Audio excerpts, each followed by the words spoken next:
Apakah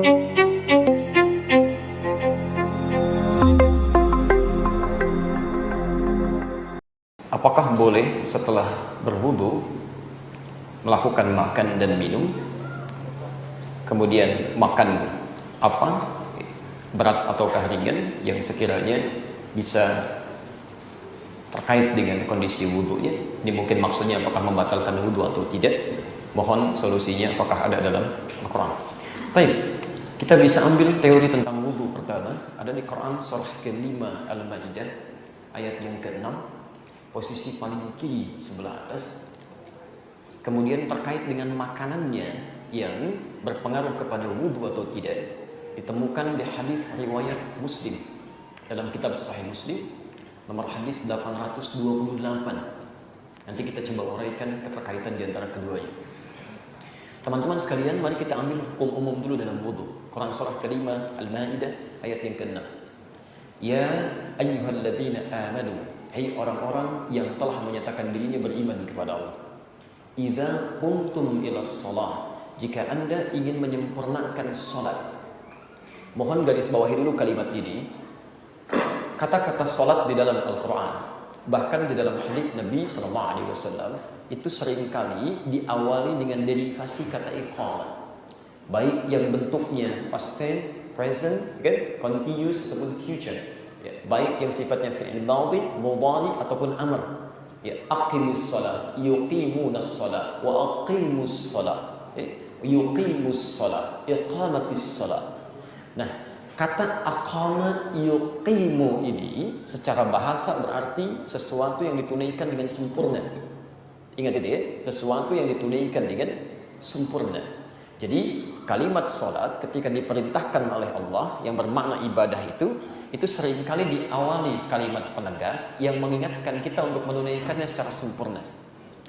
Anda garis bawahi betul dalam kaidah ilmu tafsir, bahkan juga dalam hadis atau bahkan secara teori bahasa yang dasar, setiap ada pesan yang ditegaskan kesempurnaannya, itu yang pertama menunjukkan bahwa pesan itu mengandung makna yang sangat penting. Ada rahasia besar di dalamnya yang harus kita raih, sehingga seakan-akan jangan sampai rahasia itu tidak diraih dan penekanan itu kemudian diletakkan pada kata kesempurnaannya. Kalau faidahnya, manfaatnya dari masalah yang ditampilkan atau informasi yang disampaikan tidak begitu penting, tentu kata sempurna ini tidak akan pernah dilekatkan pada kalimatnya. Standar aja. Ayo pergi ke sana. Tidak terlampau kemudian ditekankan kalimatnya. Pergi saja. Mungkin ada sesuatu yang berguna atau yang tidak. Tapi ketika ditekankan pada Anda, ingat ya, ini bekalnya sampai sana jam sekian, kemudian jangan mampir-mampir seperti ini gambarannya. Tunaikan dengan tepat ya. Berarti ada sesuatu yang sangat penting di dalamnya. Baik, karena itu kemudian saya pernah sampaikan dalam kajian yang berbeda bahwa sholat itu selalu diawali dengan penekanan sempurna karena menghadirkan 5 keutamaan di dalamnya yang dimintakan langsung oleh Al-Quran dan ditegaskan oleh Nabi. Setiap orang yang sholat mesti dapat meraihnya. 1, secara cepat, orang yang sholatnya benar dijamin oleh Allah akan berdampak pada kebaikan perilakunya. Ada di Quran surah ke-29 ayat ke-45. Yang kedua, orang yang sholatnya benar akan menghadirkan ketenangan dalam jiwanya dalam menghadapi setiap persoalan hidup. Ada di Quran surah ke-20 ayat ke-14, ditafsir di Quran surah ke-13 ayat ke-28. Yang ketiga, orang yang sholatnya benar itu cenderung akan dimudahkan oleh Allah semua urusan hidupnya, termasuk persoalan rizkinya. Ada di Quran surah ke-65 ayat ke-2 sampai dengan ayat ke-4, ditafsir di Al-Baqarah di ayat ke-2 sampai ayat yang ketiga. Yang keempat, orang yang sholatnya benar, maka doanya akan cepat dikabulkan saat dimohonkan kepada Allah tanpa ditunda. Jadi begitu dia selesai berdoa, saat itu dikabulkan doanya. Itu ada di Quran surah ketiga ayat 38 sampai dengan 39, ditafsir di Quran surah kedua ayat ke-45, dijelaskan kemudian dalam hadis riwayat Abu Daud nomor hadis 649, hadisnya qudsi. Dan yang terakhir, yang kelima, orang yang sholatnya benar itu dijamin langsung oleh Allah dalam Al-Quran akan diberikan kesuksesan dan kebahagiaan dalam hidupnya. Itu ada di Quran surah ke-23 ayat 1 sampai dengan ayat keduanya.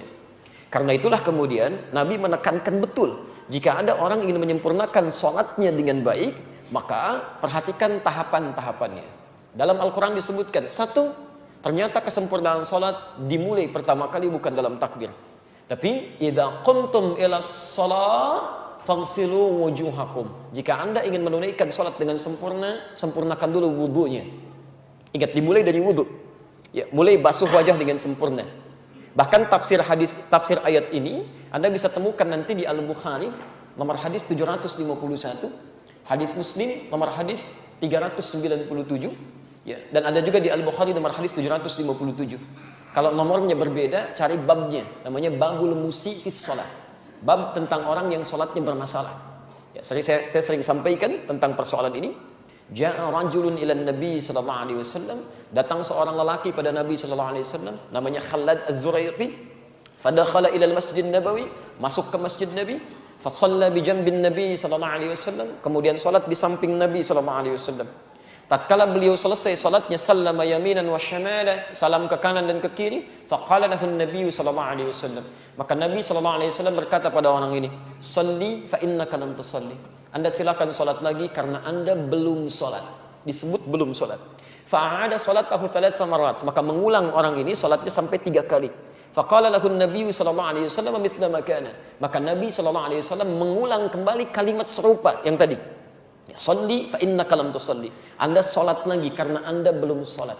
Faqala, maka dia berkata, ya Rasulullah, ma uhsinu ghairah. Ya Rasulullah, saya tidak bisa lebih baik dibandingkan dengan yang telah saya tunaikan tadi. Alimni, tolong ajarkan saya. Tolong ajarkan saya. Maka disitulah kemudian Nabi mulai merespon. Perhatikan kalimatnya dan kaitannya dengan wudu. Kata Nabi, faqala Rasulullah sallallahu alaihi wasallam, "Idza qumta ila shalah." Kalau Anda ingin menunaikan salat dengan sempurna, asbighul wudu, maka sempurnakan dulu wudunya. Sempurnakan wudu, dan diajarkan oleh Nabi dari awal sampai akhirnya. Famastaqbil qiblah, kemudian baru menghadap kiblat, baru bertakbir sampai dengan salamnya. Dari situ kita mendengar kalimat sallu kama raaitumuni usalli. Salatlah kalian persis seperti melihat saya salat. Al-Bukhari nomor hadis 651. Nah, jadi perlu digarisbawahi dulu, walaupun pertanyaannya terkait dengan hubungan wudu dengan makanan, tapi penting diketahui wudu itu mesti dijaga luar biasa, disempurnakan, karena tidak hanya terkait dengan kesucian, tapi akan berdampak pada benar tidaknya salat yang telah kita tunaikan. Jelas sampai sini dulu? Nah, kalau sudah baik wudunya, dijelaskan oleh Al-Quran. Awas, perhatikan ya, ini tolong garis bawahi betul. Yang pokok dalam wudu itu ada 4. Satu wajah, kalimatnya menggunakan kata ghasala, faghsilu wujuhakum. Ghasala itu kalau dalam bahasa Arab adalah sesuatu yang ditumpahkan pada tempatnya, dibasuh. Jadi ambil airnya ditumpahkan di wajah. Jadi bukan ngambil air ditumpahkan baru diusap. Ya, jadi ambil airnya, tumpahkan di wajah, dari batas bagian atas kening sampai dengan ke dagu, dengan bagian belakang telinga. Baik, kemudian setelah itu wa aydiyakum ilal marafiq. Perhatikan, ini mohon izin saya lebarkan sedikit karena sering ada kekeliruan dalam proses ini. Wa aydiyakum ilal marafiq, kemudian tangan sampai siku.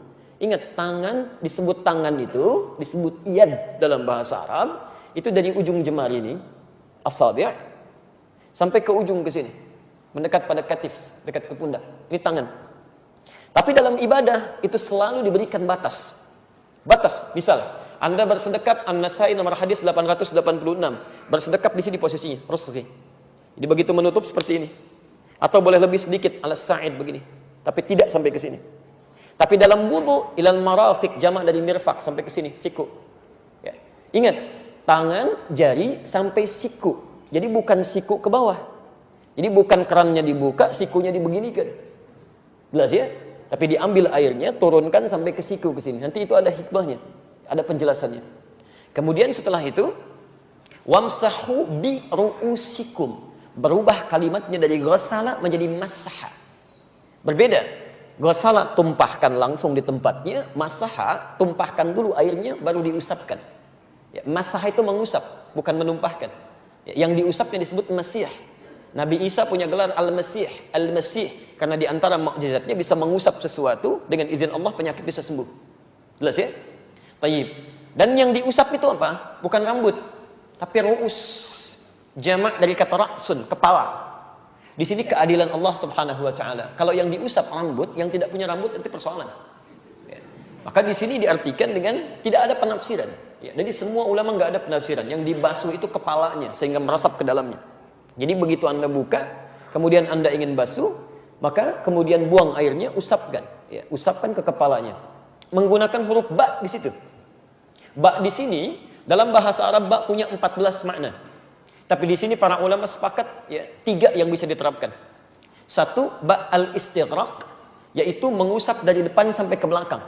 Jadi begitu Anda ingin berwudu misalnya, Anda kemudian mengusap, buka, tumpahkan airnya, diusap dari depan ke belakang. Jika dalam pelaksanaan itu tidak ada kesulitan berarti, tidak ada penyakit, tidak ada hambatan, untuk laki-laki khususnya, usap dari depan ke belakang. Jika kemudian ada persoalan, misal sakit sebagian dari anggota di kepalanya, sebagiannya, maka ba itu bisa berarti at-tab'id ma'at tahdid.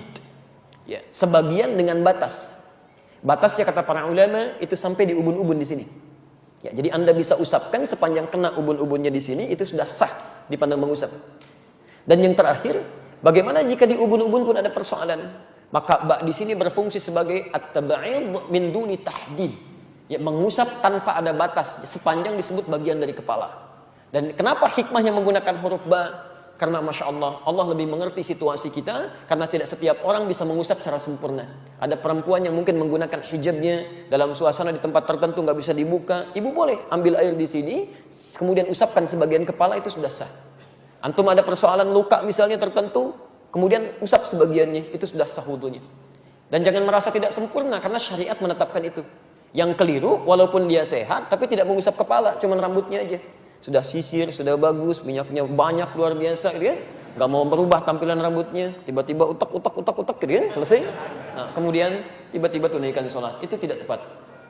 Yang terakhir, ya kemudian wa arjulakum ilal ka'bain, kembali membasuh, bukan mengusap, membasuh kaki sampai dengan ke mata kakinya.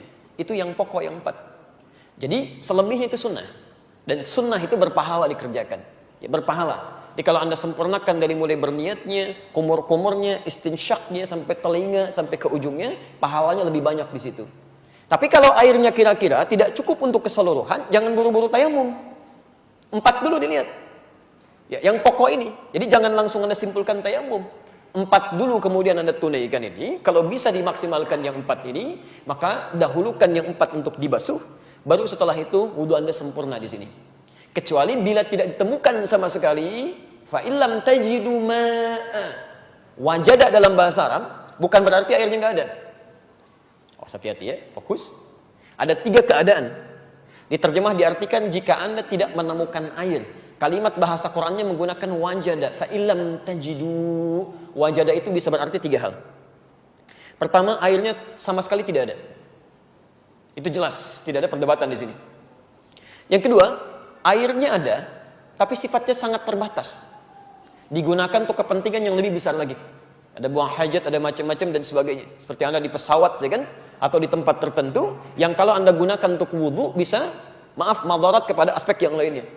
Maka dalam hal ini, Anda diperkenankan, diberikan keringanan untuk tidak berwudu di sini. Nanti diganti dengan alternatif yang selanjutnya. Tayyib, yang ketiga, airnya ada. Dan berlimpah. Banyak, tidak ada masalah. Cuma Anda secara fisik tidak bisa menggunakan air itu. Karena secara medis mungkin sedang bermasalah, dokter menyarankan untuk tidak menggunakan air karena akan berdampak pada kesehatannya. Maka dalam situasi yang 3 ini, fatayammamu, silahkan Anda bertayamum. Baik, silahkan bertayamum. Menggunakan apa? Menggunakan? Baik, supaya tidak ngarang, kita kembalikan ke ayatnya. Oke? Fatayammamu sa'idan thayyiban. Maka bertayamumlah dengan menggunakan debu yang suci, bersih. Awas, debu yang bersih, ya bukan cuma debu. Kalau cuma debu itu gampang Pak, di mana aja ditemukan. Masya Allah, saya ingin sempurna menunaikan tayamumnya. Debunya yang kelihatan langsung jelas. Knalpot ditempelin begini, ya. Kemudian dipakai, itu tidak thayyib. Debu itu bisa melekat dimanapun, tapi Anda harus cari tempat yang baik, itu yang digunakan untuk tayamum. Jelas di sini? Tayyib. Kalau sudah dipandang jelas, teman-teman sekalian, baru kita kaitkan. Kalau setelah wudhu ini kemudian saya makan, boleh nggak? Ini persoalannya. Apakah membatalkan atau tidak? Nah, sesuatu yang membatalkan wudhu tidak berhenti sampai sini. Ayatnya diteruskan. Ayatnya diteruskan. Jika Anda ingin pergi untuk buang hajat, misal, ya, mohon maaf keluar dari ya tempat-tempat yang normal dianggap bermasalah, ya.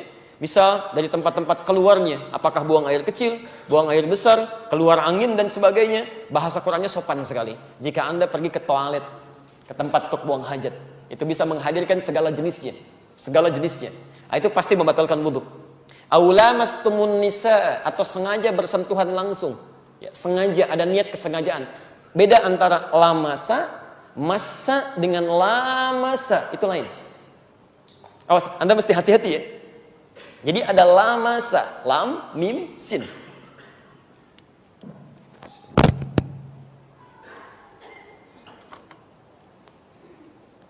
Baik, tolong menyesuaikan sekiranya tidak terlihat, nanti coba digambarkan saja ya. Insya Allah saya tidak hapus. Pertama ada lamasa gini, lamasa. Ini.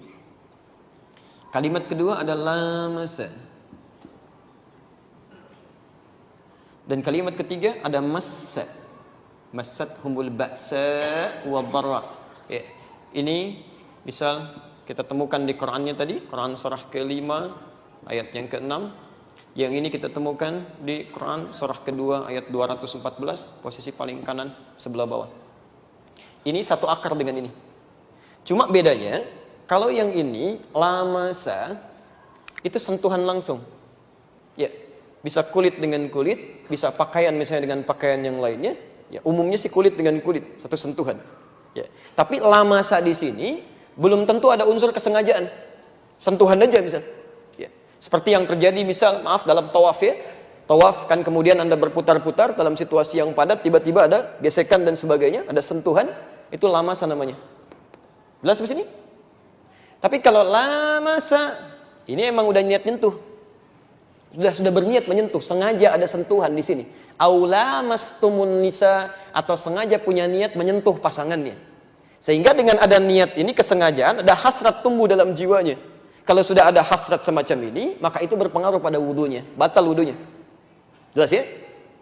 Kalau massa begini, massa itu artinya sentuhan yang terjadi tanpa kontak fisik. Tanpa kontak fisik. Ya, misal Anda melihat sesuatu tayangan di televisi yang mengharukan, tiba-tiba hati tersentuh, kemudian tiba-tiba menangis, ya. Baik, itu massa namanya. Ada orang yang diuji dengan musibah, menyentuh pada jiwanya. Ada langsung pada dirinya, ada pada orang lain. Kita lihat saudara kita di Aleppo, di Rohingya, diuji, tiba-tiba kita menangis, kita bersedih, kita berdoa, itu massa, sentuhan. Ada pada orang lain, ada pada diri kita. Tapi ini pun bisa masuk pada konteks yang negatif. Ada orang melihat misalnya tayangan yang tidak boleh dilihat, gambar-gambar yang tidak tepat, atau membayangkan sesuatu sehingga muncul sentuhan pada jiwanya yang bisa membatalkan wudunya. Jelas di sini? Nah, kalau terjadi hal-hal semacam ini, maka itu mutlak, batal wudunya. Diulang. Jelas ya? Kalau batalnya dalam hal-hal yang dibenarkan, maka tidak ada dosa baginya. Cuman batal saja dia mengulang wudu. Tapi kalau batalnya diakibatkan oleh maksiat, maka selain batal dia pun berdosa dan dia harus bertobat pada Allah Subhanahu wa taala dari dosanya. Jelas di sini? Baik, hati-hati, kadang-kadang saya pernah temukan orang-orang iseng.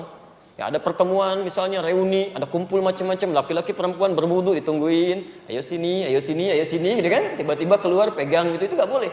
Ya, yang dipegangnya enggak batal karena dia enggak berniat. Cuman yang megangnya dia berdosa. Dia berdosa, dia. Nah, teman-teman sekalian, itu yang sifatnya standar. Lalu bagaimana dengan makanan? Kita kembalikan ke keterangan Nabi sallallahu alaihi wasallam. Hadis Muslim nomor hadis 828. Seorang sahabat bertanya pada Rasulullah sallallahu alaihi wasallam, "Ya Rasulullah, wahai Rasulullah, apakah makan kambing membatalkan wudu?" Apakah makan kambing membatalkan wudu? Kata Nabi, "La, tidak." Ketika dia bertanya, "Ya Rasulullah, apakah makan unta, ibil membatalkan wudu?" Kata Nabi, "Na'am. Falyatawadda idza akala al-ibil." Ya, maka berwudulah ketika Anda memakan unta.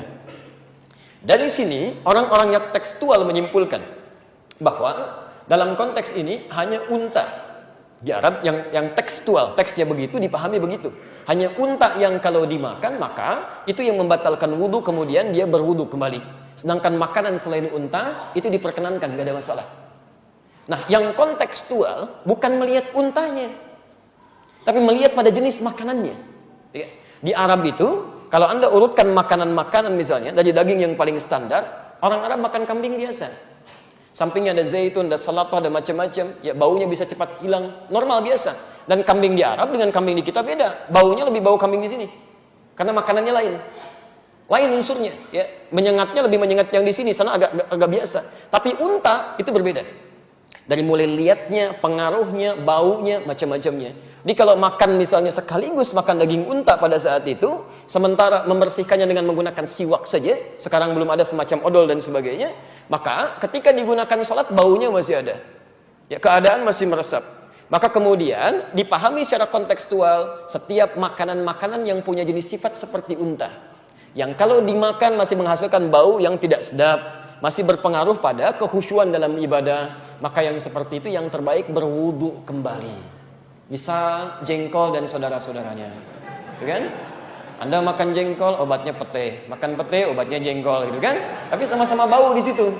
Ya, jangan dipaksakan. Bawang, misalnya kan, yang sekiranya menghasilkan bau tidak sedap. Anda saja sudah tidak merasa sedap. Bagaimana Anda menghadap Allah?